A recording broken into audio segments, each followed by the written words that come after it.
We're going to go and put the woodrow key back in, and we're going to go ahead and make sure that this time everything's, all the components is no longer left in here our box here. That's why it's always good to have a little check box here. Now we know that this is pretty much our flywheel lock nut as well as his washer. So that will be the last component that we should see in that box for that. And then also all the bolts here are cleaned out. So that means they're already used properly in this appropriate area. So now it's just going to go ahead and put the flywheel in. And you remember last time we kind of flushed it in. There we go. There we go. Oh, tilt to the side here. Let me try to get it from a camera angle that you can see as well. Okay, here we go. Not blocking the light. I'm going to try to go this way. There we go. See that right there? We got to fit our little bolt woodrow key here.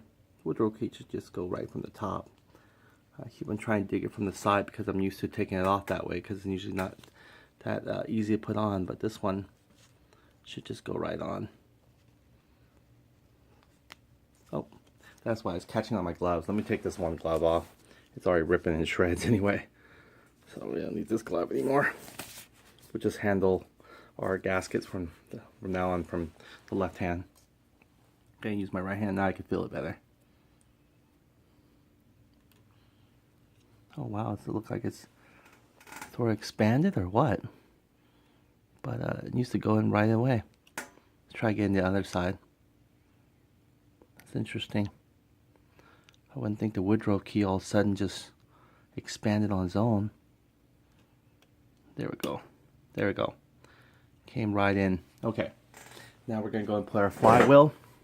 There's our old starter clutch. Doesn't freak me out that we forgot it, because that one's not the Beijing one that we opened up and used already. So here we go now. Let the magnet and fun begin. You can see the timing cover. It has that little woodrow key slot, because that's what synchronizes and makes the timing exactly where it's supposed to be in this position. And we're going to time it everything afterwards when we put the chain on to our camshaft. We're going to install the A12 camshaft. There we go. We want to make sure the woodrow key is pretty much, you can see here, if it's top dead center, normally the woodrow key faces exactly outward where the pistons is, or faces outward where the pretty much the crook shaft is just pretty much extended. So there we go. We're going to go slide. Whoa, it's magnet. It just wants to feed itself. I believe it's in there now. If I'm not mistaken, it's not going to go any further down. But let me just double check. Make sure it looks like it's passing. See that right there? It's supposed to pass the same height.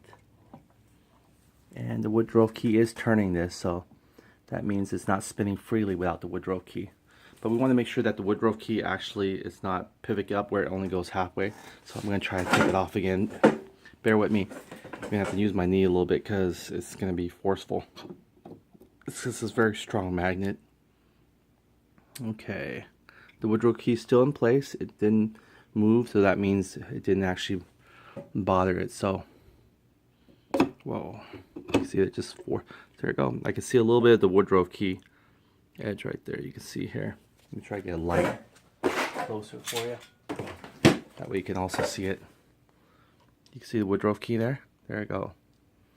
That is the final curtain call for the crankshaft unit that we pretty much finally completed assembling.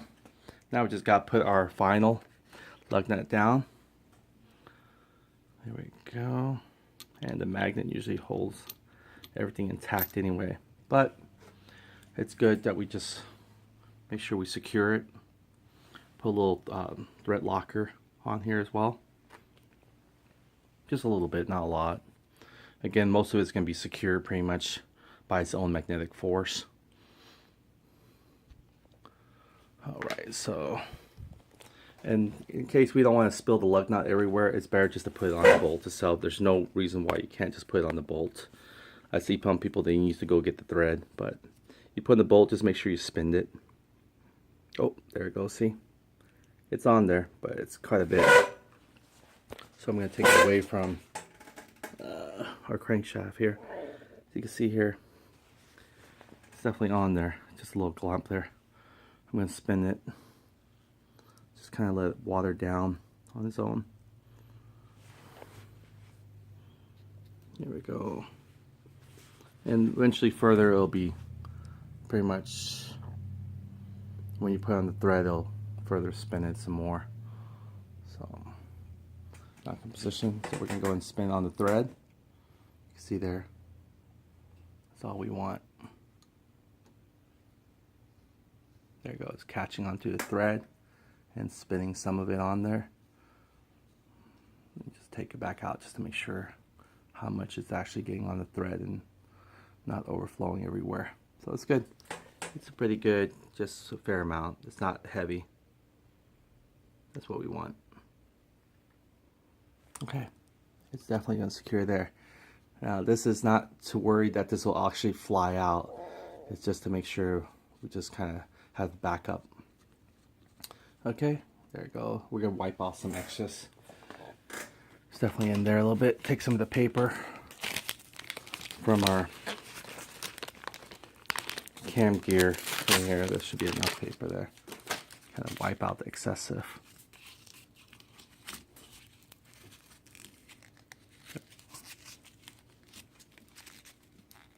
Okay, we're going to go and hit it with a torque wrench, 17 millimeter. Okay. Put the socket in there.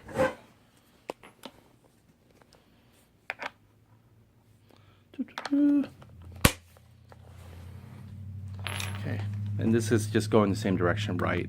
The reason why you want to use this because it will start spinning the rack. You can see it spin a little bit anyway. Okay. But this will actually hold it down more. Give it a twirl. Okay. Alright, that's good enough. Alright, so now it's going to go ahead and hold that in place. The Loctite will do its job. Make sure the vibration doesn't cause it to come out more and there's no more excess of Loctite on the very tip. I'll make sure of that, so we're going to clean it off. Anything, because we don't want the Loctite to pretty much ricochet any other components that should not be Loctite. So make sure we clean that off thoroughly. And we're all set. Everything's secured down. Everything's torqued at the specs. The only thing we didn't torque was this one, but we want to make sure we hand tighten, and the Loctite should do its job in keeping it there. But everything else is torqued at the 5 pounds. All the 8 millimeter pretty much stud for the 6 millimeter actually thread. So it's all torqued down. So this unit is almost ready. We can go ahead and put the cover on if we want in the fan. Go, the fan. Awesome. We got the fan in there.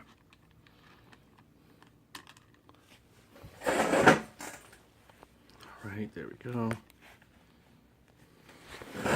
We don't need to put pretty much the Loctite on the fan unit. Maybe just the fan, but we won't need to put the Loctite on the cover. I mean, we're going to have to take it in and out for inspection and cleaning anyway from time to time. So we'll leave that one alone. But the fan one, we could probably put some Loctite in it. Even though we take it out for cleaning time to time, but just a little Loctite. Whatever you can spare on the cap.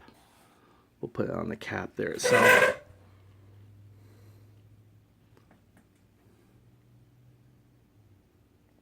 Oh, a little too much there. Okay, we'll make sure you'll feel it in the groove. It just usually fits a certain way. And once you get one side in, the rest should fall into place. So we want to make sure it's on the groove. I think this is it. This is on the groove. So we'll start. You see it's in the groove there. Watch.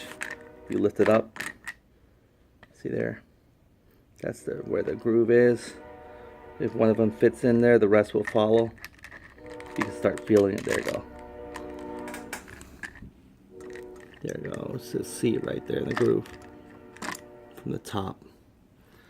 Alright, so it's all in there now, all 4 slots. So we got some Loctite in our cap here. And we're ready just to dip it in for a swim. It just fits perfectly. I kind of like it this way. The cap just makes a really nice, like a painter's canvas. Boom. Put it in there. One down. 3 to go. And it's only close to 3 in the morning. But when you're passionate about building GY6 engine. You'll stay up for it. There we go. Little Loctite. And then these are plastic, so we're gonna just torque it by hand. I mean, we're gonna just torque it. We're not gonna torque it to 5 pounds. We're just gonna torque it where it feels just tight enough. Kind of plastic, you don't want to overdo it. Same thing with the cover. We're not gonna put Loctite on the cover. The cover vibrates and falls loose. It's not gonna damage anything. The mechanism that everything else fits into place would be, we'll catch it if the cover falls off, you know. But it's not going to vibrate. The only thing that vibrates probably would be something like the fan area right here. That'll probably vibrate off. Okay, so it's on there. We'll put the cap back onto our Loctite. Okay, it's time to go and torque this to specs. You can just hand torque it really. We're going to take it out of the torque wrench. Just going to do it by hand first. Alright, make sure it goes into the groove. There it goes. Okay, we're going to crisscross it. Make sure it's biting down. You can see it's biting down. Okay. Okay, it's biting down. And most of the time, the blue Loctite will do its job. We don't have to worry about it. Okay. Again, we're going a crisscross pattern.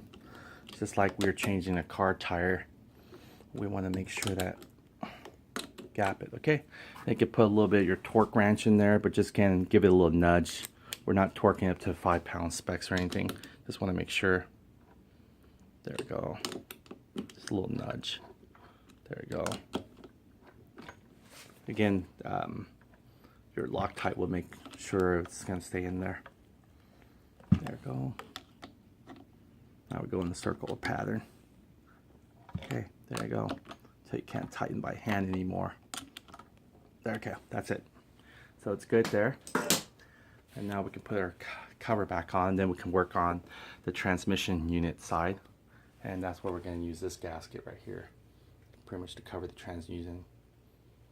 So we got everything there. The spray one looks good here. I believe this one of them is the smaller one is for the timing chain. Pretty much the chaining guide pressure. So the other one's for the intake manifold, and so that's one's going to be a little bit bigger. It almost looks like exactly the same almost. Okay, we're going to make sure we don't lose our screws here. We're going to flip it around back to where they were. I found it much easier just to do it this way. This also supports the whole screw and not pushes up a little bit like this by the other way. So it was good that you flip it around. You can also put things in here, especially your fan cover and your other parts are in this component. So now we got the screws in. These are the same size, so we don't have to worry about which one goes to where. They're pretty much the same. Now we're going to go ahead and make sure it's sliding on nicely. I'm going to go around that way you can see from the top view as well. So you can see here the markings, so you can see where your top dead center is, where we looked at before, is right there. Again, I apologize, the lighting is not the best, but there it goes. That's the hole right there. See top dead center. And then we don't have to worry about adjusting top dead center yet until we get everything else, like the cylinder head install, and then also gauge the rocker arm. Okay, so we got this unit already squared away. This part now, we're going to go ahead and just secure it. So we're going to line it here. That's it. This is where it goes. Kind of interlocks everywhere else. This where one goes here, one goes there. I'm not sure if there's anything else we need to rob from our previous, but I think that's about it. We cover everything. Now we just got to make sure that so you can turn your fan. It'll rotate one way. You can see there. See when it's top dead center, meaning the thing is pulled out. I want to show you this again. Where I'll take the cover off since we haven't screwed it on yet. There you can see where the T mark is at. I'll bring the light as well. See when the stroker is all the way extended out. If you want to see where it's top dead center, see where the T is right there. Yeah, the T is all the way over there. Okay, we're gonna go and turn the fan on. I mean, just twist it by hand manually. Okay, see the marking was on the T. Now it's not on the T anymore, so we're gonna turn it again. Get the marking. See where it's top dead center. See if I can get the resolution. There we go. Let's look for that T. It's almost there. Oh, I think we pass it again, or no? Oh no, it's just a marking. Okay, I think we passed a couple times already. But I'm gonna put the T right there. Smacked in it, right there, almost there. See there? That's the T. I'm gonna see it with my naked eye, and then you can just know that. See it right there, there's top dead center. It's the timing for top dead center. See, it smacks right there. And that's your mark right there. You want to make sure that this right here, right there, that little mark there is right there sitting facing top dead center for the T. And you can see where our stroker is at. Our stroker, it's actually, see, it's top dead center. It extended to the most fully out. The only reason why I can do that because everything falls in that groove, that Woodrow key. Doesn't seem important really because it's so loose, but it actually makes everything in alignment. Not only does it make sure things doesn't slip off alignment, but that's pretty much the marking for our timing. And then it's up to us to make sure we set the chain accordingly to our cam gear. And that's how we know when it's top dead center from that part and our timing is correct. And it's up to us to make sure that the chain now it's sitting on the correct camshaft timing. So that's good. We got that now done. We're going to go ahead and secure the housing of the fan. Put that in there, and then we can get started on assembling our transmission, which will be fun. We're done with this one, especially when we did it twice. We took it off the time cover because myself here forgot about the castle nut, which is okay. Now you can see what it looks like when things are taken back off apart, especially when they have copper spray on them already. Thank goodness for the copper spray is still moist, because if it wasn't moist, it would have been probably harder to make it pretty much glue itself back together, the rip area. So I'm kind of grateful that we got that opportunity to see that as well. And it's good to know that there should be a box of screws that we always double check to make sure you use everything from it, so there's no guessing game. Okay, so we're going to go and just tighten this by hand. Again, you don't need to put blue Loctite in this because you're going to check it from time to time to clean the fan as well. So that's maintenance involved. Anything with maintenance involved that doesn't require mechanical issues to cause any damage, because it's mostly exterior cover, then you don't have to put blue Loctite. Blue Loctite is only to secure all the vibrating parts that can ricochet or cause other components to get damaged. So that's it. Just 2 screws holding it. We got to tighten this pretty much by hand.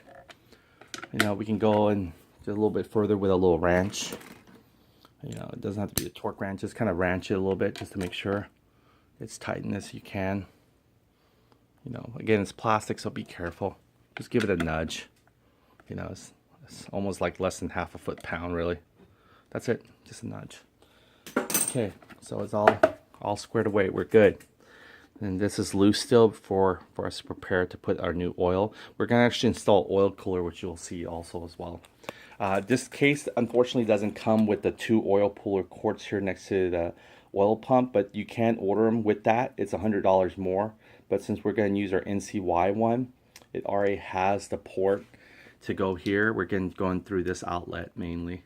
It's going to have an in and out, one circling the hot oil back in and cooling back the hot oil back out. And that keeps the engine pretty much oil cool, which makes the engine cooler and pretty much lasts longer for performance reasons as well as daily usage. I think, again, 180cc recommended, get an oil cooler, and also increase the high flow oil pump upgrade as well. Okay, now what we're going to do is work on our transmission. So we're going to go and start clearing out this area here. Putting back the unused parts from our clutch area that we're no longer using for that one. There was also, if I'm not mistaken, we should have the original skirt back on for this one. I guess it might be somewhere here. We'll figure it out. But let's go ahead and get started on assembling our transmission now. That way the gaskets are still nice and soft for it to do so. So here we go. We're going to flip it around because we need to get into the side. Now we don't have to worry about making sure that the crankcase is secure from this end anymore, but we do want to put our starter gear back on it eventually soon. That way it secures it the other side as well. So here's one side of the transmission. Okay, we're going to go and put this aside right here. We're going to flip it. See me flipping a little bit here. That way I can work in this angle. You can see it. Okay. Probably down here somewhere. There it is. I knew I'll eventually find it. It's right there, the little guy. A little belt. I call it the belt. And we can probably even use the orange one too back to put in. So, let's see. Alright, let's go ahead and put it in.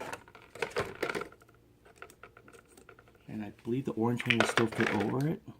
There, it fits over that. The reason why we want to keep the orange one on there is to protect those rollers from rotating outward, and because it makes it harder. This one's, you can access and make the rollers tuck in back. It probably won't take you 2.5 hours like the Beijing one without the proper tools, but it's just good to know to keep it securely, and then also put in a bag that helps it even further tightening it down. So we're going to go and put in this bag here, because the last thing we want to do is have them mess around with things that can already be taken care of on itself. So we're going to put this back here, get it all tightened back in there, put the tape, you know, give it a good stretch. There we go. There we go. Now it forces the orange thing to stay and put. We'll put it back in the Beijing, our original OEM one. Okay, we'll flip it in here. I guess we can pop it out. Sort it. There we go. Poke it right through. Alright, there we go. That's how we can make sure our parts stay intact. So we got our parts in here as well. Okay, now it's kind of time to really work on our transmission here. Unless we find any other unseen. There we go. That's our transmission. What we're going to do now is go and put the socket on there. The first thing is we're going to need to put is the driver that we compressed the new one on there earlier in our previous video segment. So we're going to go and see. Put our gears, our drivers, everything else in between. Okay, here we go. So this one right here, we have oiled it up already. We put our synthetic Mobile 1 solution right there. Synthetic grease, Mobile 1, good for bearings. And then we put a little bit some also on the sealant. Not on the outside diameter of the sealant, oil sealant, but on the inside, because it still is going to be running on this as well. So we're going to go and poke this right through. In fact, I believe we poked it right through before we put the cam gear, so we'll poke it right through there. This is actually what your rear wheels is going to be riding on. So this whole unit of the transmission is pretty much called the rear, you know, bearing set, the rear transmission set. So we're going to put this so the rear wheel can actually pretty much fit on the other side. Okay, it is a good tight fit. And the next one we'll put in, I believe, it's our NCY 37 teeth. You can just take this word for it. I count it as well. It's 37 teeth. The original one is 40 by 13, I believe. And this one's going to be 37 by 15. Because this is a 15 now, so you can see this says 15 right there, and that's what we changed out as well. Okay, this goes in the center. I might be wrong. I'm just still trying to figure this one out, but it seems like it's going in a spot. See how it turns like that? All right, I think that I am correct now. I'm on the right path. See how it is? It forces the mechanism. All right, everything's rolling smoothly. Now, if you were not to interchange these correctly, it would be forceful. So if you forget to upgrade this to your matching gear ratio, it would not, if this was a 40 teeth and this was still 15, it would not even let you turn. It will actually be offset where you're figuring out why it's not going in. It's because you didn't put the right gear ratio. You have to, these gear ratio are set to offset each other. So if you change one, you have to change the other. It cannot be, you know, the same 40 gear with any mixture of 15. You can't. It just has to be in proportion, or else the gear will not change because it's much bigger than your stock one. Which, you know what, I'll show you what the original stock one looks like. There we go. This is the original stock one here. I put it back in the NCY box, which I do with everything. But I'll know it's not the NCY product. But here we go. I'll open it up. That way you can see what the original one looked like and the thickness of it. And we could press this again with the 12-ton compressor out there. Okay, here's the original one. It's about a 40 teeth, not a 37. So it's got more teeth, but this one is about 13, which is smaller, much smaller. I'm going to take it out so you can see it, okay? So here we go. Try and get the angle light. Okay, in comparison, we still use the original sprocket that we took off. So this is okay. It has a little bit of that grease in there from the bearings, which is good. We need that grease anyway. Okay, so if you look at it in comparison, see how much bigger this one is, and see how much smaller this one is. See, from the camera angle, you can still see it. See, the 15 teeth is a lot more bigger. And but what being bigger is, it's going to turn the driving gear pretty much more per revolution. So what that means is, if you're going to go with a higher number gear ratio, meaning this teeth right here, it's going to give you more torque. However, if you go too high, it will give you a lot of torque, but you'll have like a low top end speed. So you definitely want to proportion it correctly. Since we have a longer stroke, and then we're also changing our cam gear or gear to an A12, it's recommended we change this to a ratio of like 15:37. So it's kind of like a balance to get top end speed as well as torque. So we're trying to get both, you know what I mean? We're not kind of try to settle for one or the other. So I'm going to put that one back. Put our 37 here. I kind of like to line them up. I'm a big number fan, so I like to see things, you know, when they come up, they need to be synchronized. So we'll put our 37 accordingly. Here's the original one, the original OEM one, the 40 teeth one. You can see it's almost a little bit bigger actually. And we can't actually put this in there with the 15, it won't work. Again, you can't force the gear ratio number.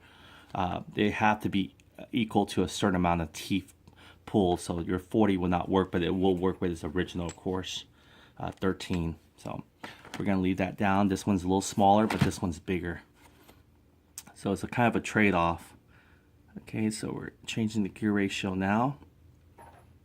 Okay, we got that in last time, right? Yeah, there we go.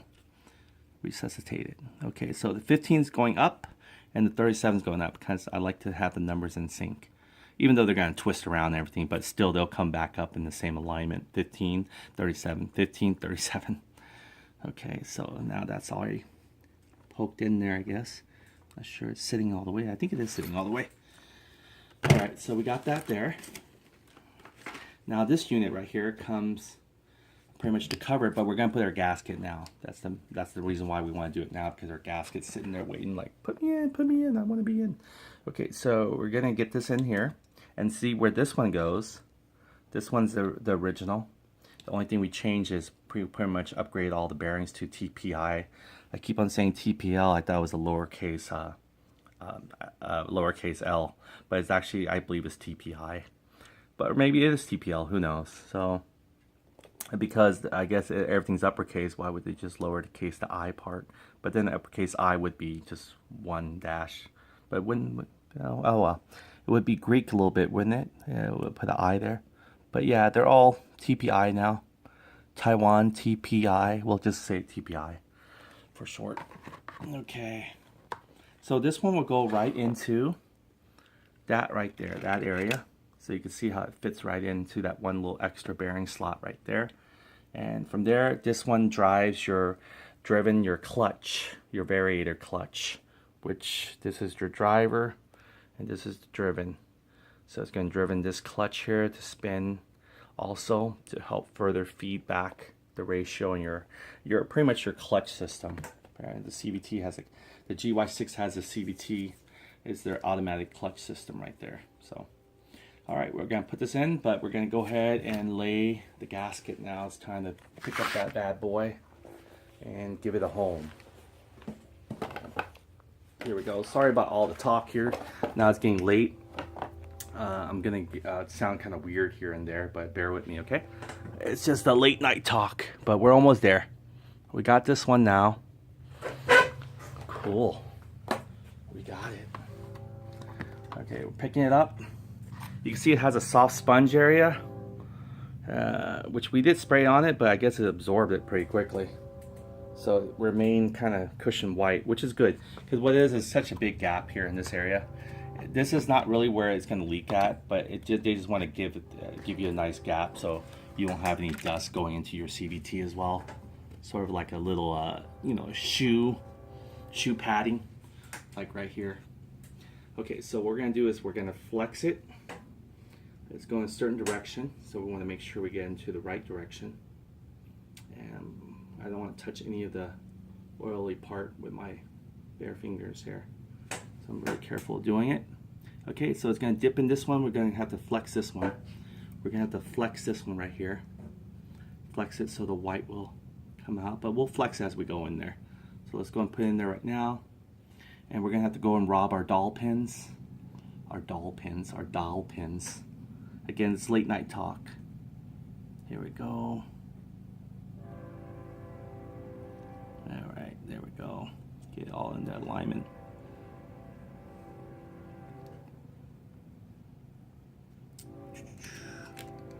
Again, I don't want to touch it with my bare hands, any of the area part. So I'm going to get the dowel pins right now. Let's go and see if we can rob it off of some more here. We got one right here. Again, they're universal dowel pins as long as they're 8mm from the CVT.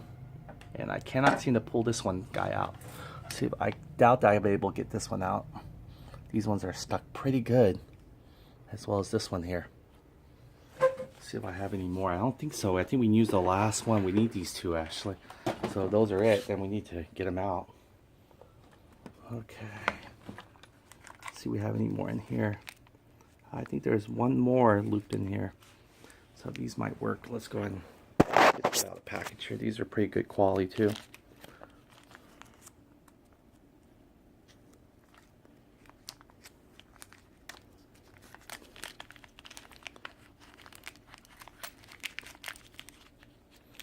There we go. There's one, see?